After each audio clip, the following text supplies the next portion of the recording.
ومن أحسن قولا ممن دعا إلى الله وعمل صالحا وقال إنني من المسلمين.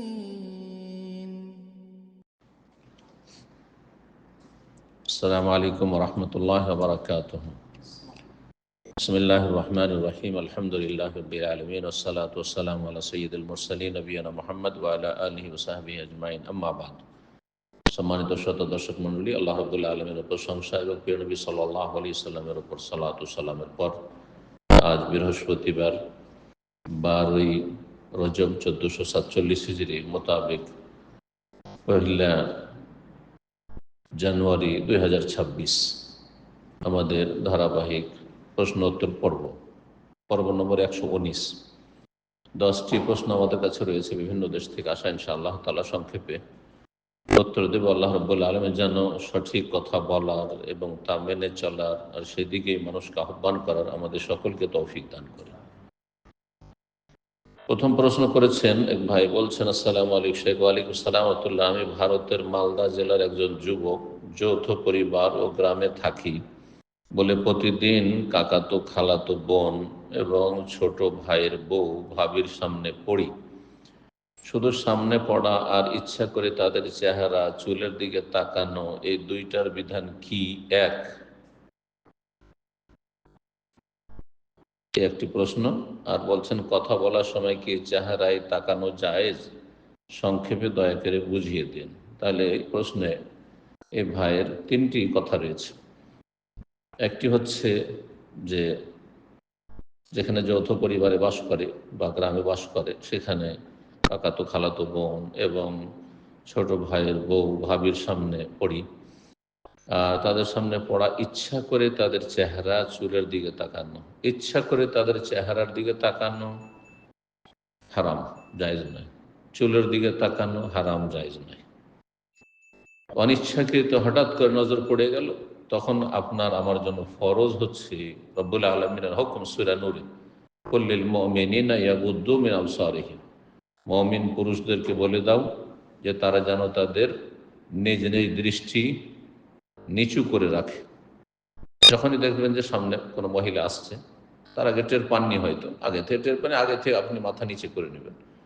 কিন্তু হঠাৎ করে টের পেয়েছেন, আকস্মিক নজর পড়েছে, যদি হঠাৎ করে পড়ে তাহলে প্রথম যেটা অনিচ্ছাকৃত পড়লো সেটুকু আপনার জন্য জায়েজ, কারণ এটা ইচ্ছা করে করেননি আপনি। কিন্তু সেটাকে স্থির রাখা, দেখতেই থাকা, তখন না জায়েজ। অথবা ইচ্ছা করে তাকানো, যে মহিলারা আছে আশেপাশে ডানে বামে আর তাকাচ্ছেন চেহারার দিকে চুলের দিকে, এটা জায়েজ নয়, হারাম কাজ। এবং এগুলো মানুষকে ধীরে ধীরে অশ্লীলতার দিকে নিয়ে যায়, ফিতনায় লিপ্ত করে। দ্বিতীয় অংশ হচ্ছে প্রশ্নে, কথা বলার সময় কি চেহারায় তাকানো জায়েজ? না, কথা বলতে হবে পর্দার আড়াল থেকে। রব্বুল আলামিন সূরা আহজাব ইরশাদ করেছেন, ওয়াইজা সাআলতুমুহুন্না মাতাআন ফাসআলুহুন্না মিন ওয়ারাই হিজাব।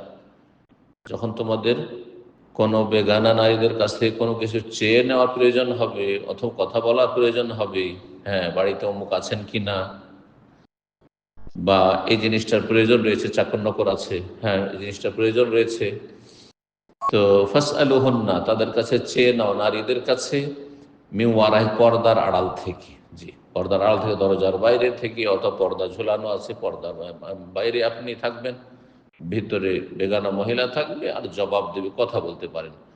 অথবা বাইরে কোথাও আছেন তো বোরখা পরে থাকবে, ওটা শরীর ঢাকা থাকবে, চেহারা মাথা ঢাকা থাকবে, আর কথা বলতে পারবেন। তো বেগানা মহিলার সাথে প্রয়োজনে কথা বলা যাবে, সব সময় যে কথা বলা যাবে, হ্যাঁ লাগামহীন তা নয়, কিন্তু প্রয়োজন বোধে কথা বলা যাবে, কিন্তু পর্দার সাথে, হয় পর্দার আড়াল থেকে, আর না হলে বোরখা পরে পর্দা করে, ওটা শরীর ঢাকা রয়েছে, আর কোনো মহিলার সাথে আপনি কথা বলছেন এই অবস্থায়, তাহলে সেটি জায়েজ প্রয়োজন থাকলে। জি, আর অতিরিক্ত কথা না হয়, অবাঞ্ছিত অপ্রয়োজনীয় কথা না হয়।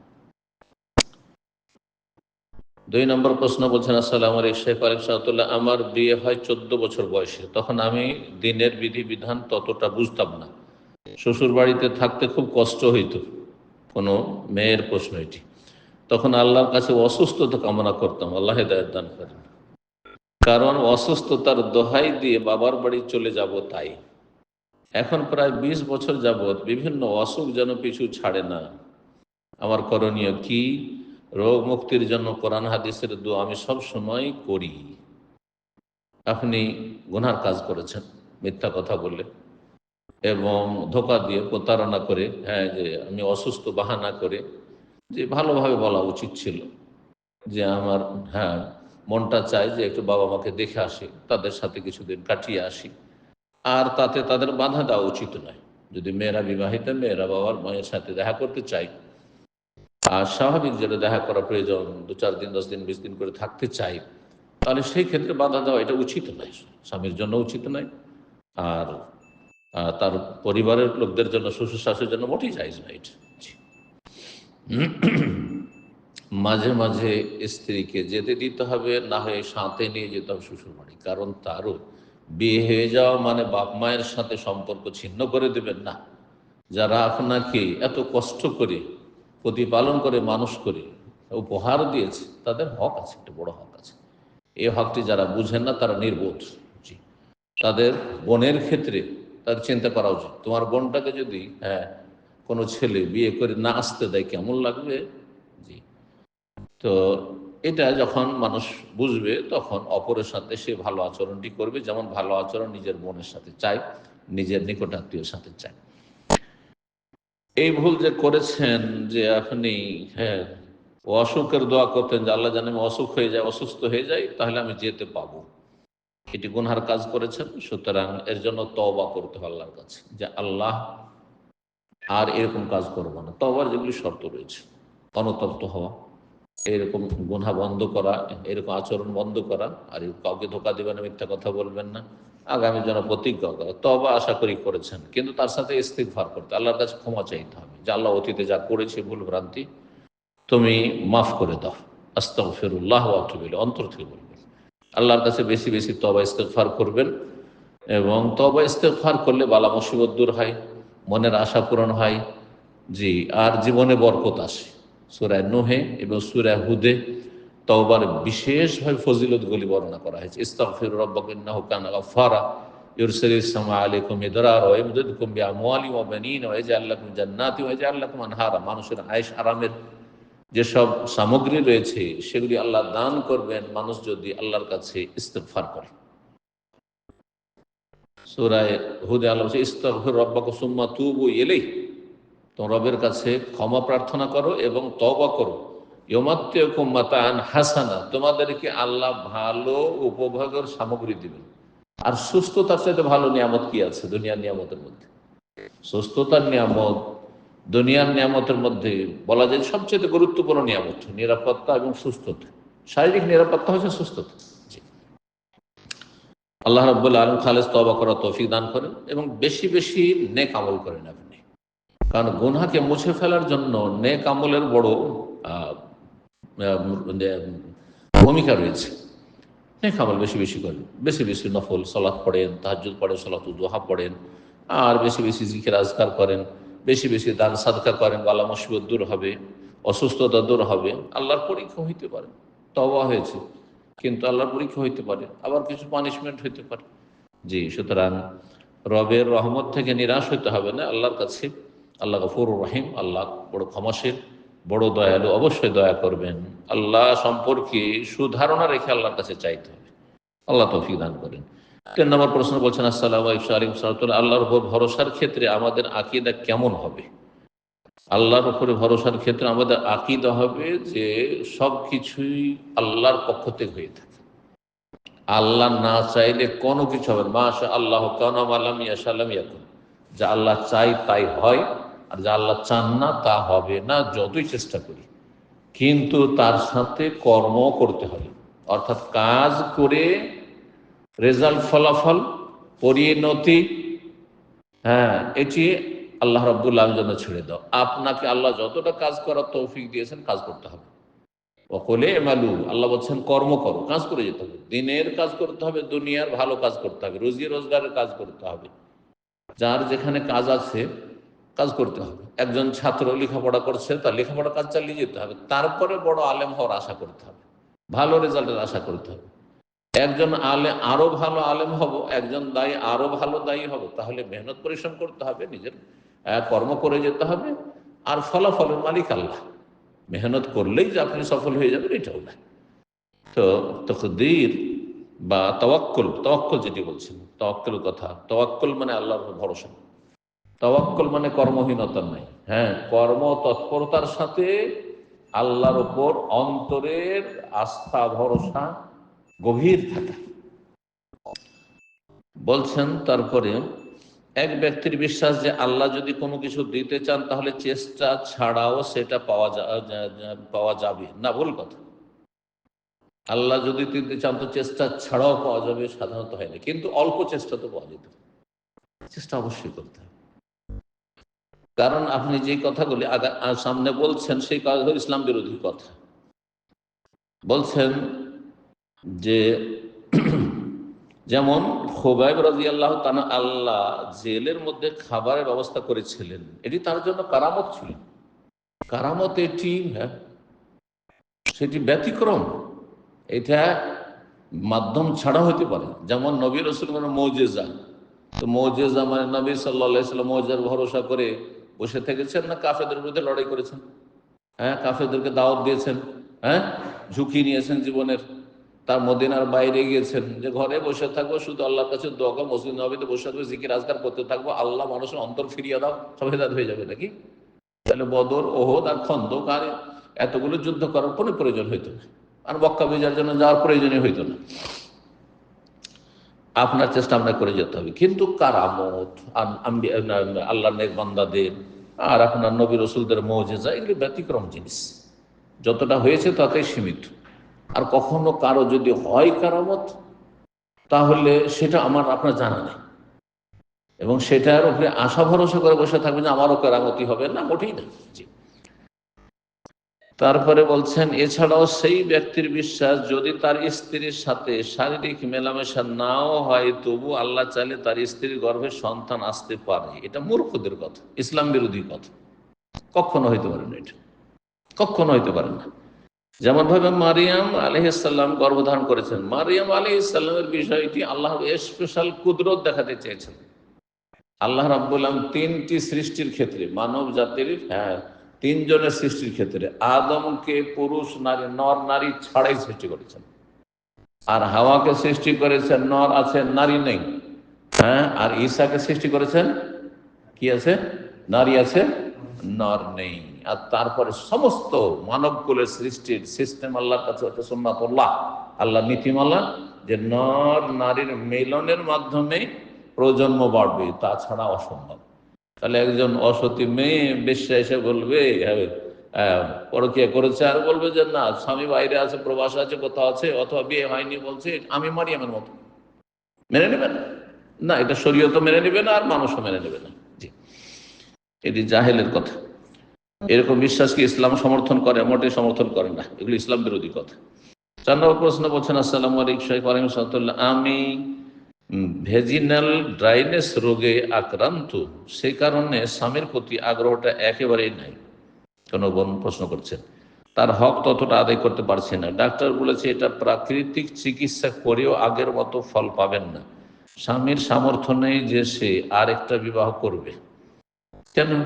আল্লাহর ভরসা করেন, বিবাহ করলে বরকত হয়। বিবাহ করে কেউ গরিব হয়ে গেছে এটা যদি ধারণা রাখে, এটা কোরআন বিরোধী কথা। বিবাহ করেন আপনি হালাল পন্থায়, ওতে বরকত হবে, এই ইয়াকিনের সাথে। সূরা নূরে আল্লাহ বলছেন ইয়াকুনু ফুকারা ইউগনিহুমুল্লাহু মিন ফাদলিহি, যারা অবিবাহিত অথবা বিয়ে করেছে কিন্তু তাতে সে শান্তি পাচ্ছে না, তাতে তার শারীরিক চাহিদা পূরণ হচ্ছে না, অথবা তার মনের চাহিদা পূরণ হচ্ছে না, আর সে যদি বিয়ে করে আর অভাবীও থাকে, ইয়াকুনু ফুকারা, গুনাহ থেকে বাঁচার জন্য, কিন্তু হ্যাঁ, দুনিয়ার স্বার্থ না, গুনাহ থেকে বাঁচার জন্য, এবং তার, হ্যাঁ, আপনার সততা আরো বৃদ্ধি করার জন্য, এবং হিতাকাঙ্ক্ষী হয়ে ইত্যাদি, যদি ভালো সৎ নিয়ত থাকে আর অভাবীও থাকে, আল্লাহ বলছে ইউগনিহুমুল্লাহু মিন ফাদলিহি, আল্লাহ তার অনুগ্রহে তাকে অভাবমুক্ত করে দিবেন। গরিব, এই জন্য আব্দুল্লাহ বিন মাসউদ রাদিয়াল্লাহু তাআলা এই আয়াতের তাফসীর করতে বলেছেন মান আরাদাল গিনা ফালিয়াতাজাওয়াজ, কোন গরিব মানুষ যদি সচ্ছল হতে চায় তো বিয়ে করুক। বিলম্ব করিয়েন না, রিজিকের রাস্তা খুলবে। আর অধিকাংশ মানুষ পরীক্ষিত কিন্তু এটি, বিয়ের আগে টাকা পয়সা জমাতে পারত না। আমরা নিজেদের ক্ষেত্রে বিয়ের আগে টাকা পয়সা থাকতো না আমাদের পকেটে, কিন্তু বিয়ের পরে যখনই বিয়ে হলো তারপরে ছেলে মেয়ে যেমনই বাড়তে আছে, তো আল্লাহ রুজি বাড়াইতে আছে, আল্লাহ রুজি বাড়াইতে আছে। এইভাবে এটি গাইবী জিনিস আসলে। তো বলছেন যে আমি যখনই তাকে ডাকি সে সাড়া দেয় না, আবার সে যখন ডাকে যদি আমি সাড়া না দিই তখন হাদিস ফিট করে বলে আমি তার ডাকে সাড়া না দিলে লানত দিবে ফেরেশতারা। হ্যাঁ, হাদিসে আছে। আমার ডাকে সে যে সাড়া দিল না, সেক্ষেত্রে কি একই হাদিস ফিট হবে? দয়া করে জানাবেন। জি, এইরকম কোনো হাদিস নেই, সেই জন্য ওই হাদিস ফিট করা যাবে না। তবে যদি শারীরিক চাহিদা থাকে, সক্ষম হয় একজন স্বামী, আর স্ত্রী যদি ডাকে বা স্ত্রী আগ্রহী হয়, তাহলে তার ডাকে সাড়া দেওয়া তার কর্তব্য, উচিত। কারণ বিবাহর মুখ্য উদ্দেশ্য হচ্ছে তাহসিনুল ফরজ, হ্যাঁ, লজ্জা স্থানকে সুরক্ষিত করা নিজের, স্বামীর এবং স্ত্রীর, উভয়ের। আপনি আপনার স্ত্রীকে গুনাহ থেকে রক্ষা করবেন, আর আপনার স্ত্রী আপনাকে গুনাহ থেকে রক্ষা করবে। ফাফুন নফস, এটি হচ্ছে বিয়ের মুখ্য উদ্দেশ্য। বিয়ের লক্ষ্য উদ্দেশ্য সম্পর্কে আমার বিস্তারিত একটি আলোচনা রয়েছে। সুতরাং এই ক্ষেত্রে একটি হাদিস স্মরণ করে দেব, সাদ্দেদু ওয়াকার, মধ্যম পন্থা অবলম্বন করেন। আপনিও ডাকে সাড়া দেওয়ার চেষ্টা করবেন, হ্যাঁ, যদিও মনটা না চায়, হ্যাঁ, আপনার রোগের কারণে, আর সেও যেন আপনার ডাকে সাড়া দেয়। দুই দিকে যদি দুইজন দুই কর্নারে বসে থাকে, আর যদি দুইজনে কথা বলতে চায় আর একজন আরেকজনের কথা শুনে না, তো একজন শুধু এগিয়ে আসলে কাজ হবে না, দুই দিক থেকে দুজন একটু এগিয়ে এসে, হ্যাঁ, মিডিল পয়েন্টে এসে, হ্যাঁ, কথা বললে, হ্যাঁ, বা কাছাকাছি হলে এটা ভালো হবে বেশি। এই জন্য দুই দিক থেকেই এই সম্পর্কটা এগিয়ে নেওয়ার চেষ্টা করতে হবে। আল্লাহ তৌফিক দান করেন, এবং আল্লাহ রাব্বুল আলামিন যাদের প্রয়োজন রয়েছে বিয়ে করা, তাদের আল্লাহ বিয়ে করা তৌফিক দান করেন। 5 নম্বর প্রশ্ন, আসসালামু আলাইকুম। আজকের দিনে কৃষিজনিত খরচ অনেক বেড়ে গেছে। চাষের সমস্ত খরচ, যেমন সার, কীটনাশক, জল, ধান কাটা মেশিন ও ট্রাক্টর খরচ, লেবার খরচ ইত্যাদি বাদ দিয়ে জাকাতের পরিমাণ হিসাব করা যাবে কি? না না না, এসব বাদ দেওয়া যাবে না। দেখা যাচ্ছে যাদের অল্প জমি, তাদের চাষের খরচ উৎপাদিত শস্যের মূল্যের অর্ধেকেরও বেশি। জি, তারপরে বলছেন যে 20 মনে 1 মন বা 10 মনে 1 মন বা 20 ভাগে 1 ভাগ বা 10 ভাগে 1 ভাগ জাকাত দিয়ে খুব স্বল্প অর্থ চাষির হাতে থাকছে। এগুলি হচ্ছে সেচের ফসল। সেচের ফসলের ক্ষেত্রে 20 মনে 1 মন বা 20 ভাগের 1 ভাগ, 20 ভাগের 1 ভাগ, এটাই আপনাকে সুবিধা দেওয়া হয়েছে শরীয়তে। এর উপরে বলবেন না সমস্ত খরচ উঠিয়ে নেব আর তারপরে তখন দেব না, এই সুযোগ নেই। জি, যদি আপনার না পোষায় চাষাবাদ করে, তো চাষাবাদ করে চাষের জমি উঠিয়ে দেন। যেমন আজকাল অধিকাংশ লোকেরা কৃষিকাজ উঠিয়ে দিয়েছে, কারণ কৃষিকাজ করে কোনো লাভ নেই। তাহলে অন্যদিকে আপনি চিন্তা করেন। জি, কিন্তু আপনি বলবেন যে না 20 মনে 1 মনের জায়গায়, ও তো 20 মনে 1 মন তো দেবো, 20 ভাগের 1 ভাগ দেবো, আবার এদিকে খরচটাও যত টাকা খরচ হচ্ছে সব উঠিয়ে নেবো, এর কোনো দলিল নেই। সুতরাং এটি হারাম, জায়েজ নেই। জি, আল্লাহর কাছে ফেসে যাবেন। শেখ, এই খরচকে সামাল দিয়ে কিভাবে জাকাত আদায় করবেন ছোট চাষিরা? যেমনটা বললাম, ছোট চাষি হোক আর বড় চাষি হোক, যদি নেশাবে পৌঁছে যায়, নেশাবের আলোচনা শুনে নেবেন, নেশাবে পৌঁছে যায়, তাহলে সে আর ছোট চাষি তাকে বলা যাবে না, সে সাহেবে নেশাব, সে জাকাত দাতা, জাকাত দিতে সক্ষম। সুতরাং তাকে 20 ভাগের 1 ভাগ দিতে হবে। কোনো খরচ হয় না, সেচ পানির কোনো খরচ হয় না, এমনিতে আকাশের পানিতে হয়ে যাচ্ছে, মাটির রসে ফসল হয়ে যায়, তখন 10 ভাগের 1 ভাগ ওষুধ। জি, 6 নম্বর প্রশ্ন বলছেন, আসসালামু আলাইকুম। আমি নিজামুদ্দিন বলছি জুবাইল থেকে।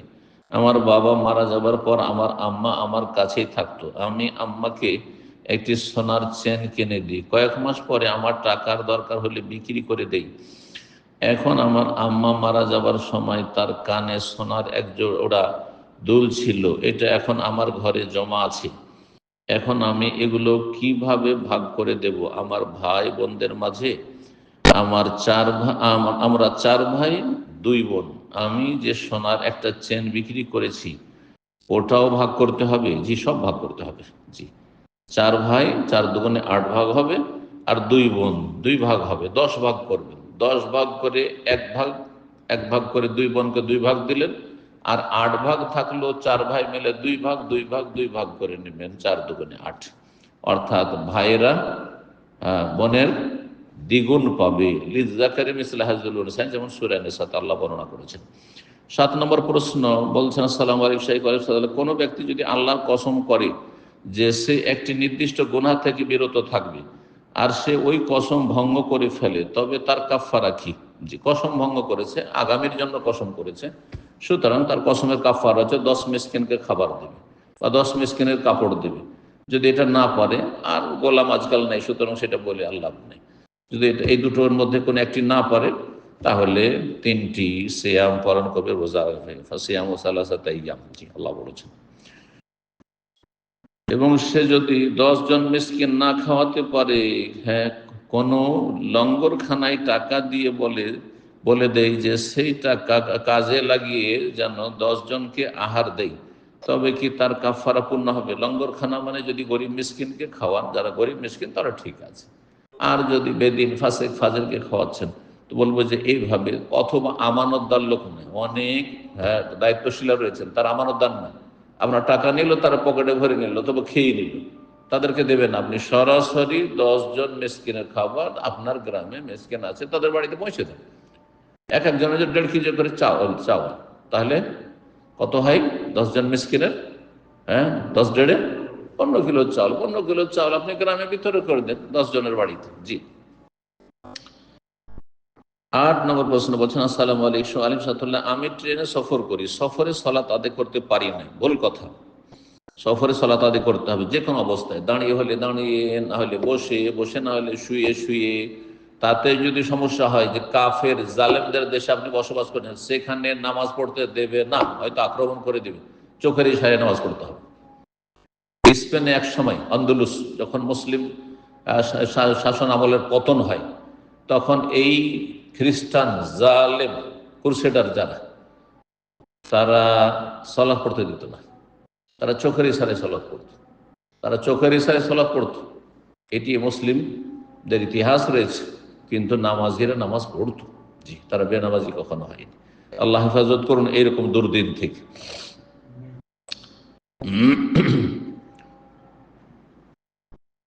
বলছেন যে সফরে কিভাবে সালাত আদায় করতে হয়। সফরের সালাত সম্পর্কে একটি বক্তব্য আমার আছে ফিকহুল ইবাদাতের, আমাদের অফিসিয়াল চ্যানেলে পেয়ে যাবেন, যে বাহনের ওপর সালাত বা সফরের সালাত, এইভাবে কয়েকটি আলোচনা রয়েছে। কিবলা কিভাবে ঠিক করতে হয়। কিবলা যদি প্রথমখানে যখন তকবীরে তাহরিমা দিবেন কিবলামুখী হইতে পারলেন, তাহলে হয়ে যাবেন। আর যদি না হইতে পারেন, যে কোনো অবস্থায় ওয়াক্ত পার হওয়ার আগে সালাত পড়ে নিতে হবে। জি, কিবলার উল্টো দিকে আপনার ফ্লাইট যাচ্ছে, ট্রেন যাচ্ছে, কোনো চিন্তা নেই, আপনি সালাত শুরু করে দেন। ফাত্তাকুল্লাহ মাস্তাতা, যথাসাধ্য আল্লাহকে ভয় করুন।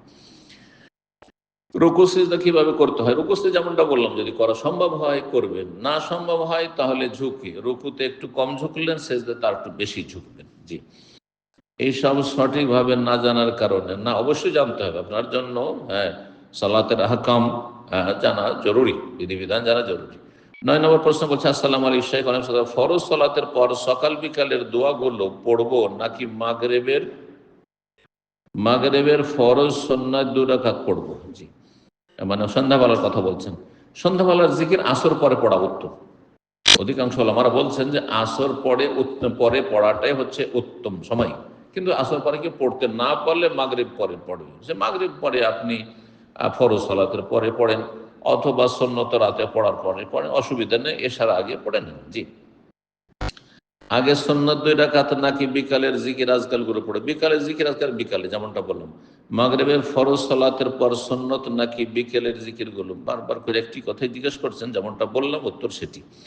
10 নম্বর প্রশ্ন বলছেন যে, আসসালামু আলাইকুম শাইখ ওয়ালাইকুম সালাম, মসজিদে আসরের সালাতের গোল্ডেন আওয়ার শুরুর 4 মিনিট আগে জামাত শুরু হলে এটা নাকি শুধু সুন্নতের খেলাফ হবে? গোল্ডেন আওয়ার আবার কি জিনিস, এটা তো প্রথম শুনলাম। গোল্ডেন আওয়ার বলে যে উত্তম অক্ত, আউয়াল অক্ত উত্তম অক্ত, কিন্তু গোল্ডেন অক্ত আওয়ার এরকম ভাষা ফুকাহায়ে কেরামগণ ব্যবহার করেননি, এটি আমাদের জন্য নতুন। জি, তো বলবেন যে আউয়াল ওয়াক্ত যে শুরু হয় তার 4 মিনিট আগেই জামাত শুরু হলে, যদি নামাজ এখন আসরের সময় হয়নি আর জামাত শুরু করছে, তো এটি সুন্নতের খেলাফ শুধু নয়, বরং এটি জায়েজ নয়। জায়েজ নয় যে সময়ের আগে নামাজ পড়বে, কিন্তু ওয়াক্ত হয়ে গেছে, আর ওয়াক্ত হওয়ার পরে ধরেন আজানের পরে একামতে 20 মিনিট থাকছে, আপনি 20 মিনিট অপেক্ষা না করে আজানের সাথে সাথে নামাজ পড়লে কোনো দোষ নেই। আজানের সাথে সাথে, আজানের সময় হয়ে গেছে আসরের অথবা জোহরের, তারপর সাথে সাথে যদি পড়ে নেন কোনো অসুবিধা নেই। সফরে আছেন অথবা কোনো জায়গায় আছেন, আপনি মরুভূমিতে আছেন, মাঠে ঘাটে আছেন, কোনো অসুবিধা নেই, বা মহিলারা সাথে সাথে পড়ে নেবে। আর এর বিরুদ্ধে বলা নাকি দোষ ধরা হবে না, এই ধরনের কথা ভুল কথা। আল্লাহ রাব্বুল আলামিন যেন সঠিক বুঝদান করেন এবং সহিহ আমলে তৌফিক